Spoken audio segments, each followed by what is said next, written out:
It's always me in the lead. Yes.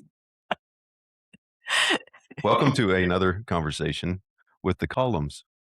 Convo with the columns. That's what this is called, I think.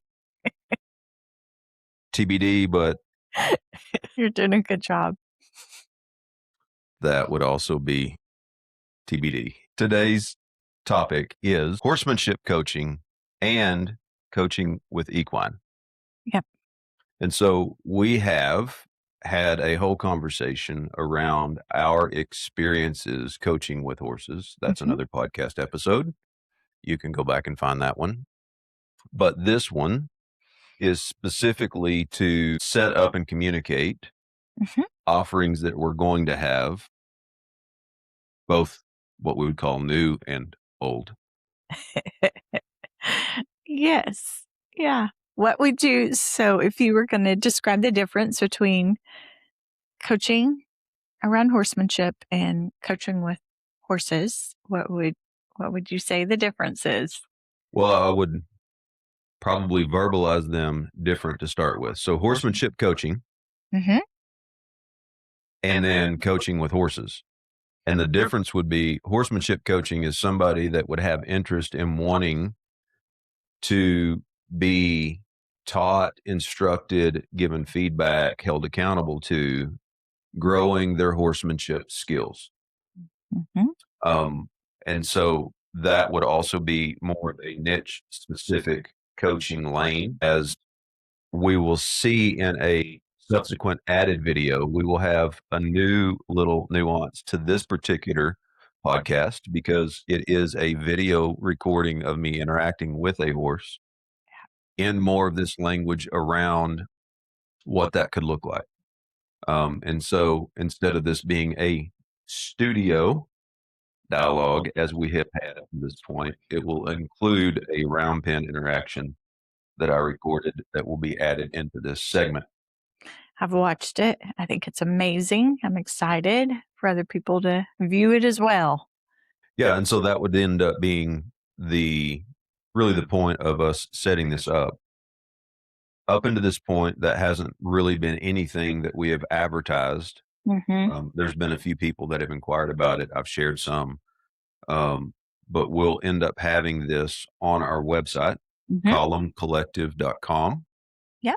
where you can find what we do offer on that website in a way that you can communicate or interact with us as well on those offerings. So, much like one on one individual coaching that we both do with people, that will be another offering on there where you would reach out to me Yes.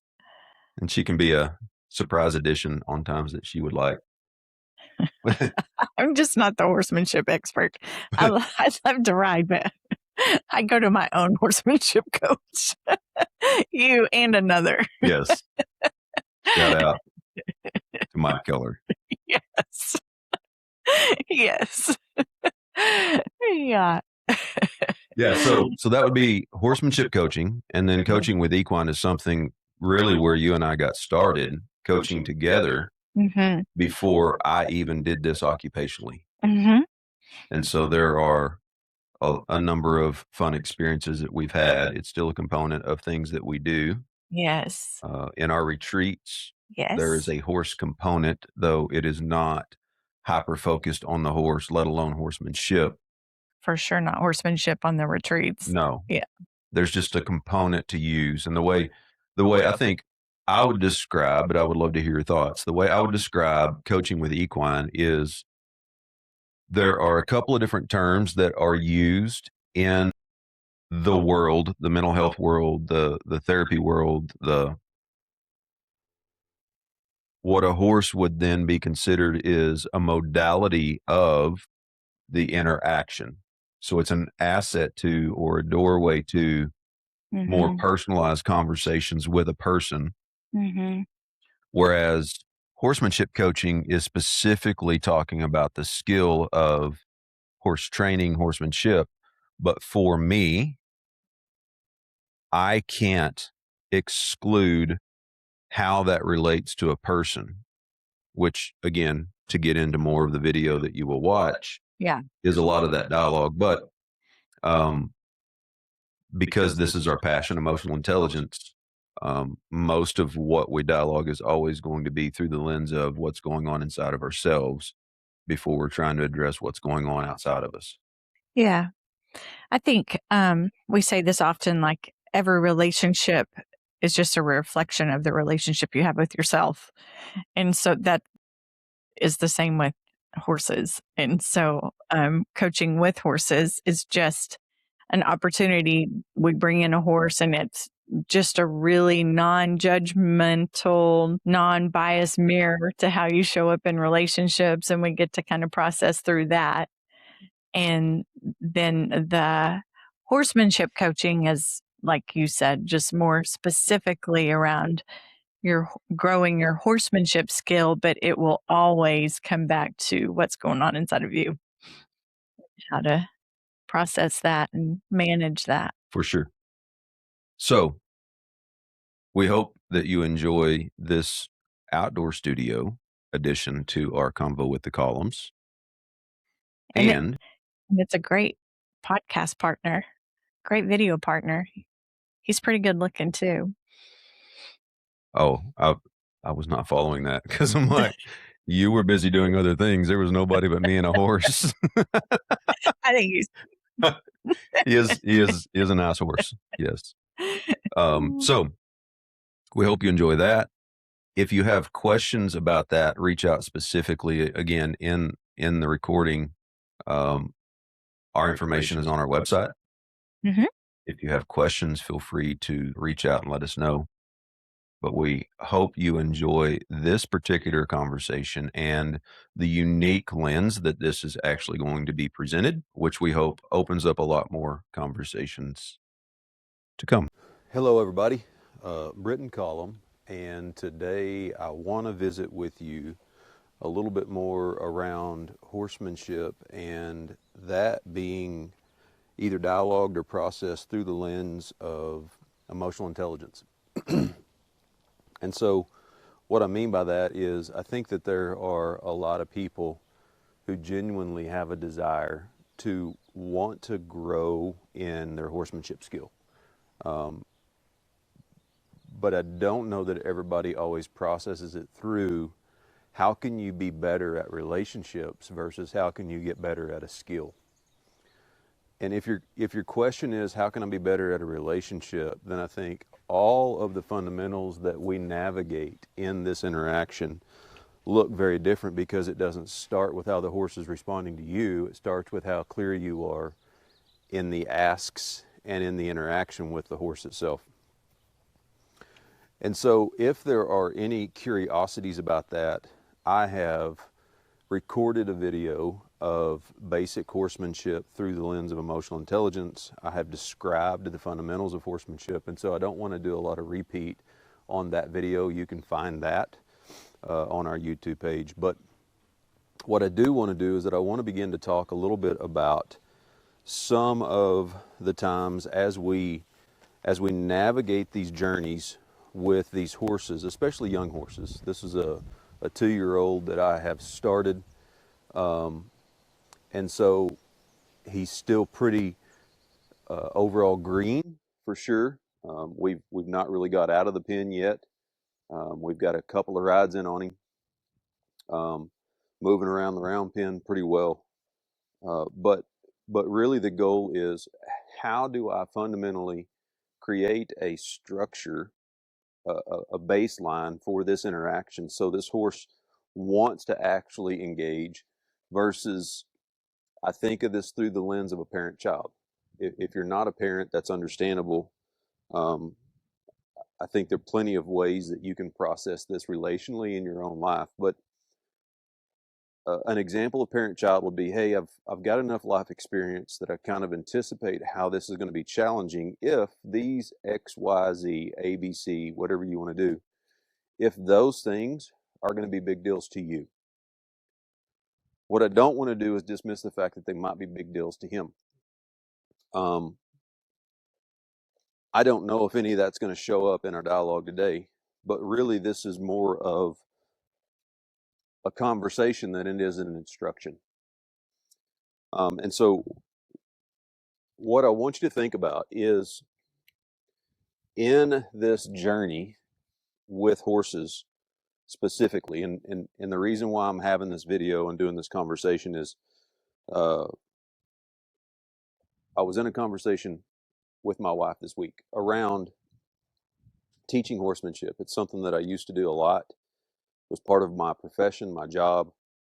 I love teaching, but one of my challenges is I don't really want to teach you just so that you can get good at a skill. I want to teach you so that you're good at all your relationships. And so that's really the backdrop of this conversation. That also takes us into two different categories of when you're looking for training, when you're looking for instruction, if you will, there is a plethora of information out there. There are a lot of people putting out content on horse training, if you will. Some of that's really good. There's a few, people that I even follow that I respect, that I love watching. But there's also a whole bunch of just noise, and that noise, that noise is such that you're going to get people's how-tos. And the problem with that is you're not them. You never will be. You don't manage yourselves the same way. And you don't have relational equity with the horse that they're engaging, nor will they likely have relational equity with the horse you're going to take that information to and engage.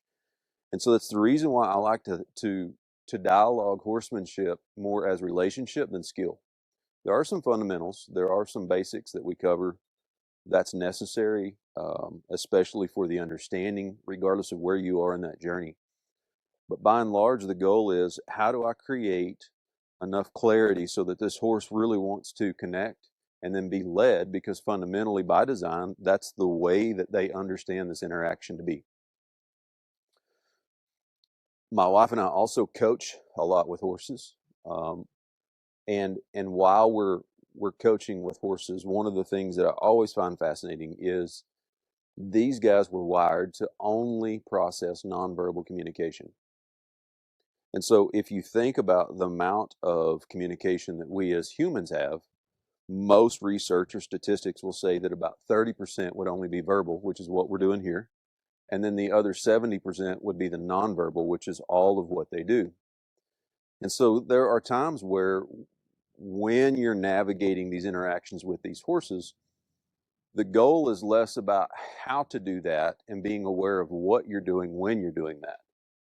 So what I would like to start doing here is I'm just going to move him a little bit.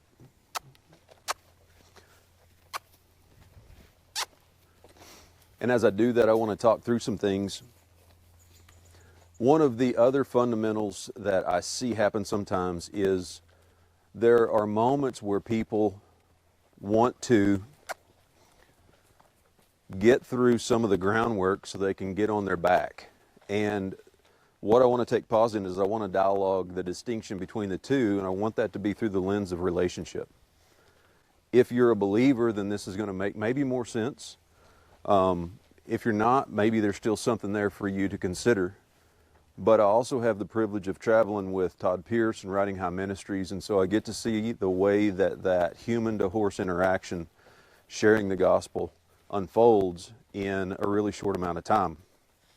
Some of that equivalent to, if you're a fan of colt starting and you're aware of the competition called Road to the Horse, they do an invitation of high-level trainers that would come in with a lot of really consolidated timelines to do colt starting, and basically it's just a demonstration of who's the best at the skill.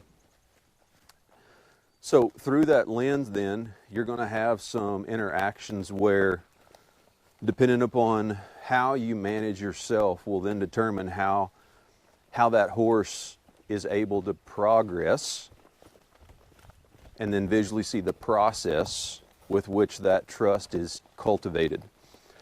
I like to use the language, Danny Silk is a guy that we really respect and value in family counseling and those dynamics, and he says that the trust cycle ends up being comprised of a person identifying what they need, having the courage to communicate what they need, and then another person being willing to partner with that need.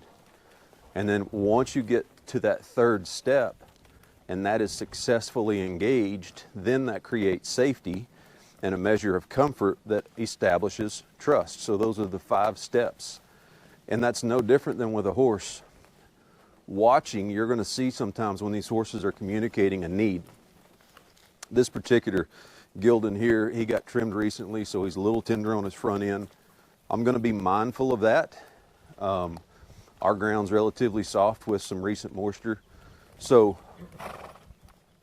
I wouldn't want to come in here and camp on him. I wouldn't want to come in here being a young horse and say, hey, you're just going to have to endure maybe some softness in your feet because your toenails got clipped a little too short. But you should suck it up and therefore be able to tolerate that discomfort. If that's my mindset approaching this horse in this particular instance, which is an actual instance, and if you can see some soreness or lameness, you might be able to see that in him. But what I do then, in the newness of his journey, is that I tell him that every one of my engagements might be painful. And I can't manage that pain for him. He just has to suck it up. And so then there becomes resistance, which is the reason why I began this conversation maybe in a parent-child dynamic. I don't want to come over here and tell this horse, if you're going to be a really good horse, if you're going to be super gritty, the best thing for you to do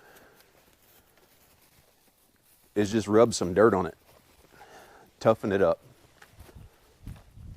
And I feel like that might be a little bit of the delineation between men's approach in horsemanship and women's approach. I'm not intentionally trying to delineate those. There are some consistencies in that. Neither extreme of maybe some less healthy masculinity and just not process your emotions or acknowledge any of that stuff. Maybe, maybe that's where a person is and there isn't judgment towards that. But what there is a challenge that says, well, that horse is probably not going to give you 100% trust and relational equity in the highest moment of unity between you and him. Because when you're on his back needing to do a job, that's when he has the free will that you can't control in the way that you may not want to look for on the ground. And so I think about horsemanship with regards to the horizontal here on the groundwork being, how do I cultivate that relationship so that anything that I would expect by and large down here, including different transitions through gaits, I can expect once I get on their back. And if I can't expect that as he's cross-firing, I can't expect him to want to end up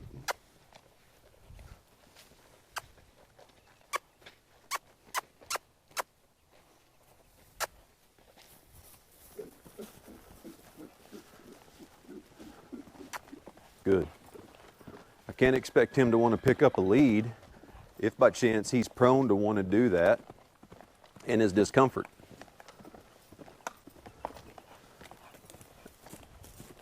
What I do know is that this horse is extremely athletic for a big horse, especially, and he's really good at picking up his leads. But if I'm not aware of what may be causing that or how my body posture relative to his position would indicate something of sorts, then again it goes back to anytime I take the ask, and we'll move him up into a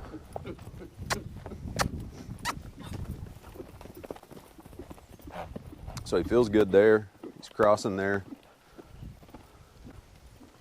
I'll let him come down out of that. He's still doing it. There you go. And so part of this is just the awareness of, all right, you see some behavior that says he's fresh, which he is. All I did was saddle him, bring him in here. I haven't really done anything but walk him over to this round pen.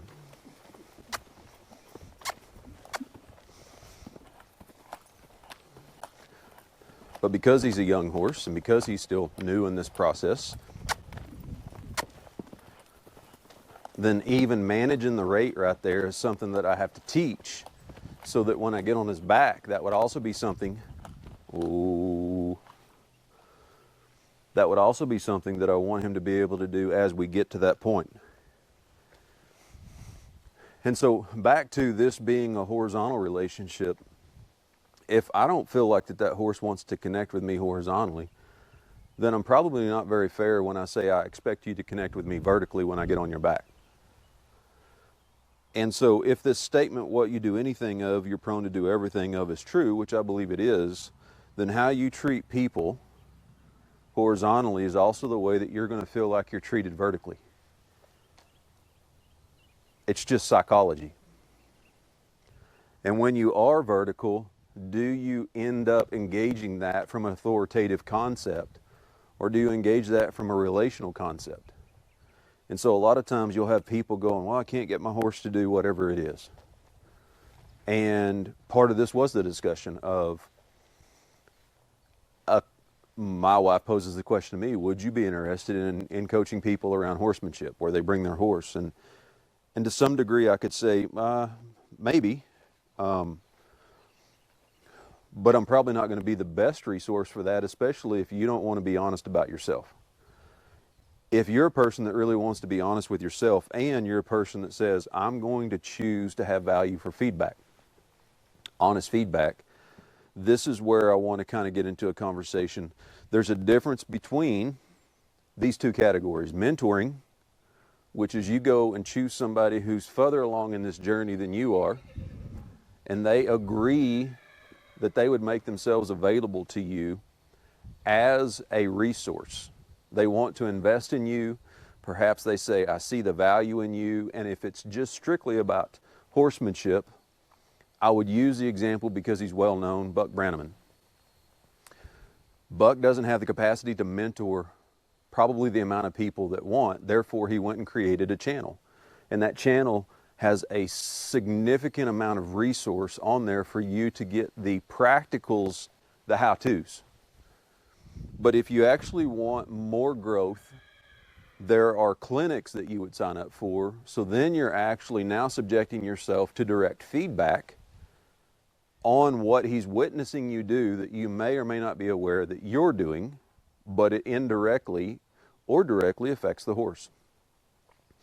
And so I share it that way, because mentoring means you would submit to another person's position in your life in general, and recognize that they carry a skill that you don't, but you want to honor them in that.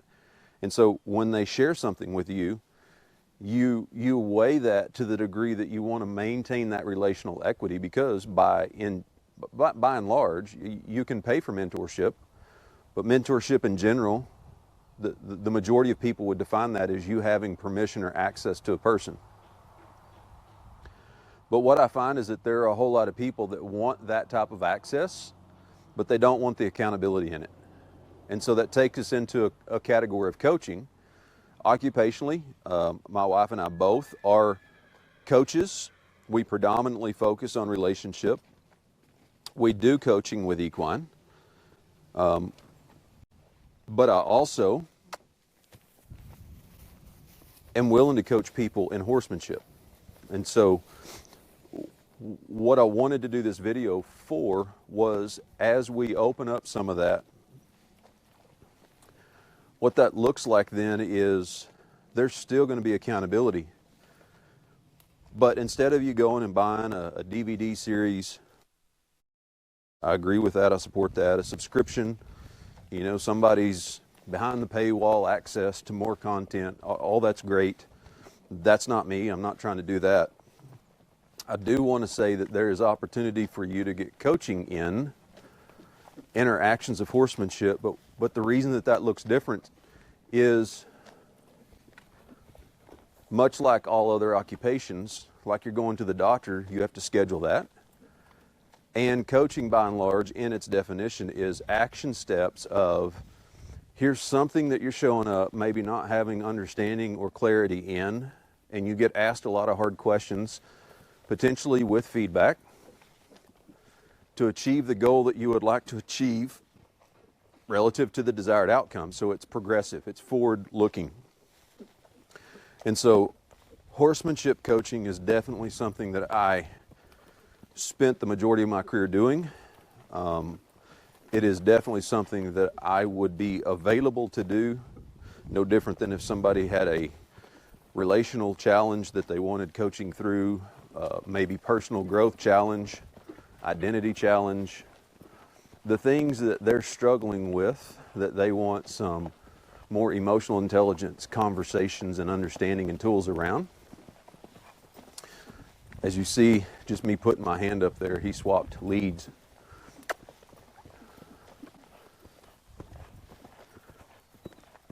And so this conversation ends up being one that says, hey, horsemanship coaching would look like you coming and we having an honest conversation about what your skill is, what you want, what you'd like to achieve, and then probably some homework around some of those things and potentially some video submitted with feedback so that there could be some evaluation.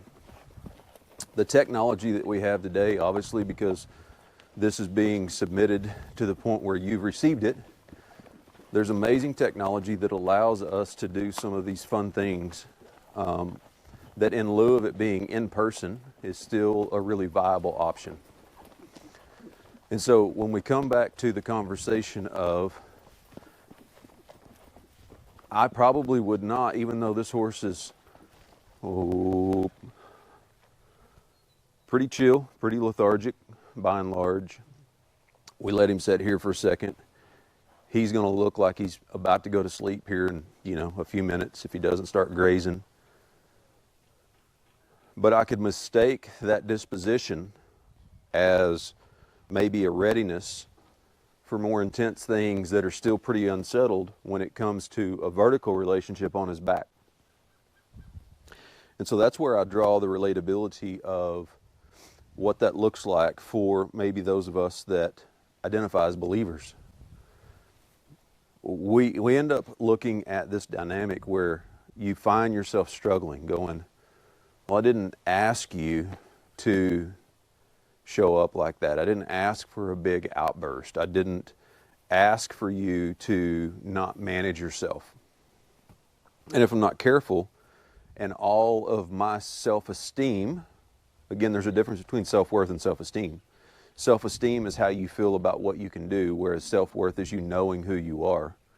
If I get a lot of my self-esteem from being competent at horsemanship, then I can look at that and I can say, well, none of that is good enough for me to put in public. Therefore, I'm going to maybe wait for a more opportunistic video or a disposition and behavior from this horse that might be a little bit more approving, because there is a judgment that might come about on my critique of what I'm doing in this round pen.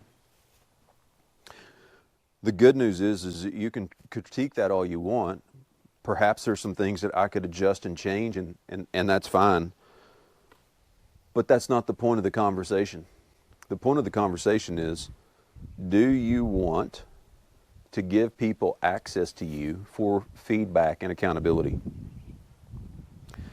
And I don't feel like that we live much in an information age where accountability is a part of the dialogue, let alone feedback. Because what you get into is, oh, well, this is the way I do it, versus giving somebody permission to ask you the question, well, if you had a more sensitive horse, if you had a little bit more timid horse, would you want to even saddle them? Would you even want them to entertain that tenderness on their feet with a little added weight and movement? Well, that's you knowing the horse, because it may be something that says, I may not want to do that, and I'm watching through the whole process as to where that would begin to get in the way of, are you still okay with this? And if you're not okay with it, how do I say, well, this is no longer about me. This is about how I want to be connected and confident in our interactions. Then you take pause and you say, hey, we'll pick this up later, tomorrow, the next day, whatever that looks like. But it's not realistic to come in here and just say, well, you're in my schedule. Therefore, you just have to get over it, and or I'm going to use you to recreate some more video so that I can capture content that more accurately or adequately validates the insecurities that I'm not ready to release to the public, because I'm going to be critiqued over everything that I do and say, which is part of the information age. So, all of those caveats to take us back to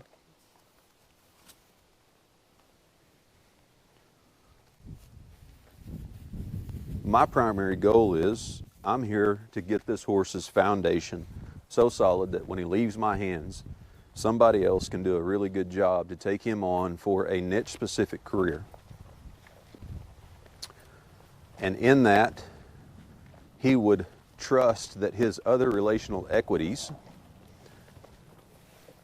wouldn't violate boundaries or aspects of his uncertainty as the pressure or the intensity of those asks increase. So if I can do a good job of setting this up, then I give him a lot of his foundations to go on into his future life.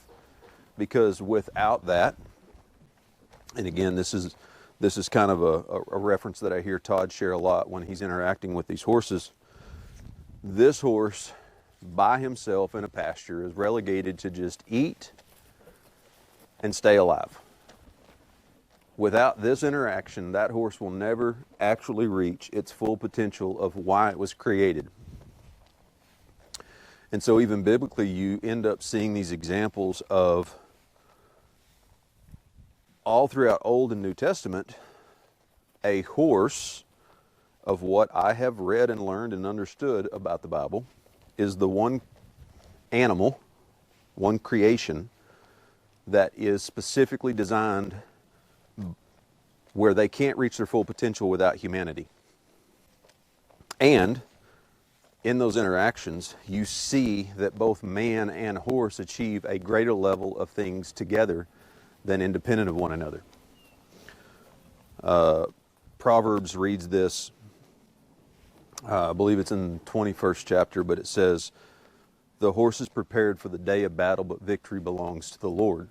And so, back to relationship, I want to make sure that I'm over here trying to figure out how I set this horse up for success, not just in the understanding of the next thing, which right now we're just working on managing speed.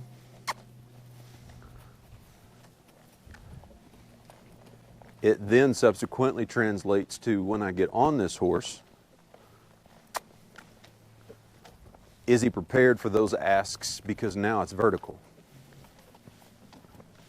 And if we don't have them down here horizontally, then when we get on them and ask it vertically, it probably isn't translated very well in their mind. And there could be a lot of different ways that we could set that up. Obviously, there's a lot through our nonverbal on the ground right now. But even verbally, I'm beginning to add things in, whether it be a mooch, whether it be the raise of the flag, to indicate forward momentum rather than a regression in that. Whereas if I want a regression in that forward momentum, I'm going to slow my body posture down, easy. And I personally use that word in transitions, so that now the horse moves through different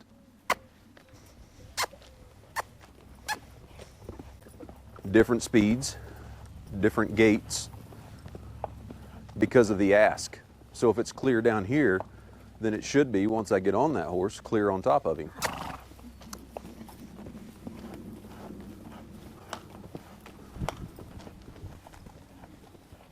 Oh. So, two conversations. One is horsemanship through the lens of relationship and emotional intelligence. And the second lens being realistic around your expectations of teaching and learning horsemanship, and what is it that you're wanting? Are you wanting instruction, like the information itself? Or are you actually wanting accountability, so that how you're doing in applying those tools and skills lends adjustments when you may not realize it's not as clear as what you thought?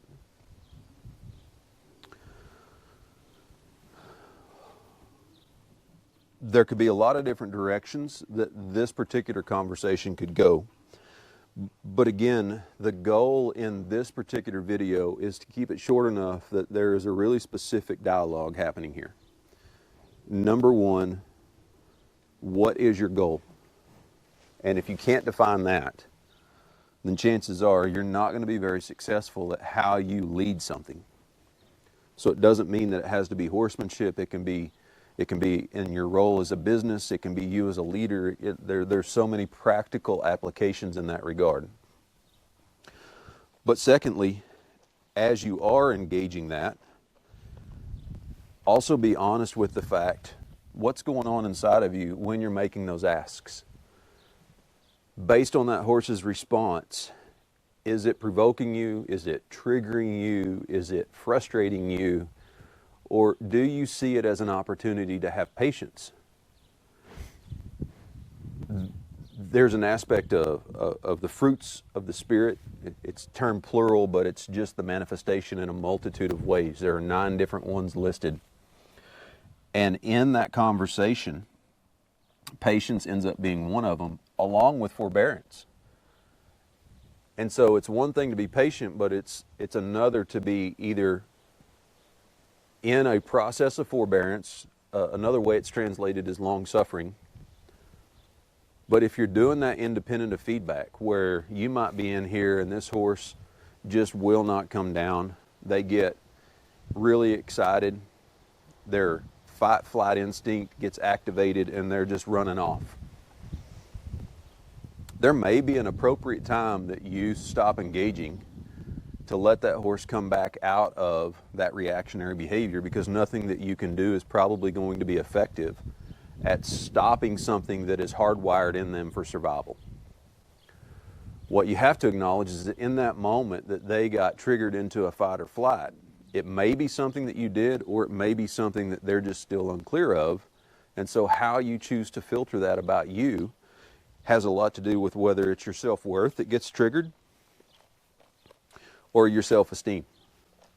And again, if it's your self-worth, then you just let go of the expectation that it has to go a perfect way, or that it has to be this smooth transition, or that it has to look a certain way before you can be vulnerable enough to say, no, this is the reality of what this looks like if you were here in person. And I can't change the fact that there's another entity in this relationship that also has power of choice. But because that power of choice says, hey, I want to keep being curious about who you are and what you offer, then that translates to my ability to then get on this horse and say, well, would you like to take a ride? Because what you couldn't do before, you can do now.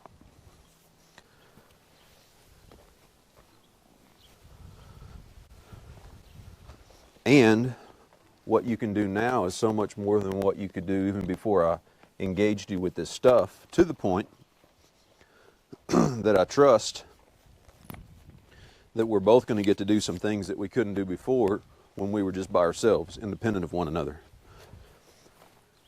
which becomes the value of relational equity. And so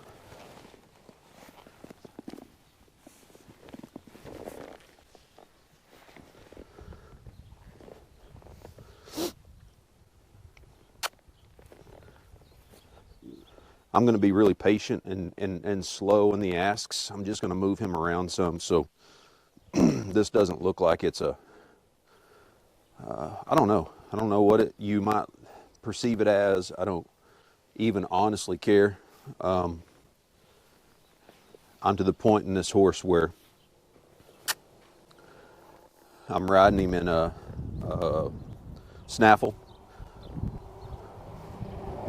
So the goal isn't to try to prove something here to anybody. The goal is to have an honest conversation with you around what is the ask. And if I can't make those asks through, and again, this is not about the process. Some people might say, well, I'm going to put a loping hack on here, or a hackamore, or I'm not going to ride him without a snaffle. All those things are fine. I don't have an issue with any of that. That's not the reason why I even brought that up. It is for me to demonstrate. I'm not going to ask him to trot or lope with an additional 200 pounds on him on account of his feet are a little tender. But I do want to demonstrate the fact that when I said I have started this horse, we're still pretty green. And again, I haven't got out of the round pen. I haven't ridden him out there in the arena, independent. So I'm not capturing this to try to make a point on the horsemanship side of things. It's more of inviting you in to ask yourself the question, why would you want to learn this? And if it's a means to an end, great. You're welcome to identify what your goal is in that. And as a coach, I can support that. I can even tell you whether that's something that I can help you with or not, because we establish what those expectations look like in that agreement. But if it's mentoring, then that looks like a measure of accountability that most of the time I don't see a lot of people say, I'm in this for a longer haul. I'm not here to just be a taker. I actually want to be a giver as well. And so there's more what I would call reciprocity in mentorship, where you're making yourself available to somebody. It doesn't mean that you can't have feedback or accountability in coaching. That's not what I'm saying. I'm saying a lot of people want mentored in horsemanship, but they actually won't do what it takes in order to get to that point, oftentimes. And so if this is something that interests you, if you would like some coaching around horsemanship, reach out. You can email me at brit@columncollective.com. We're going to begin to put up some of these offerings on our website, columncollective.com. We'll also add some of these links to our podcast, our YouTube channel as well, so that these videos are places that you can go to begin to explore these topics. What does it look like to be relational with a horse versus transactional with a horse? And if that's your approach in other relationships, chances are you're going to be a really huge asset in this world. And I would be honored and look forward to working with you. So reach out with any questions.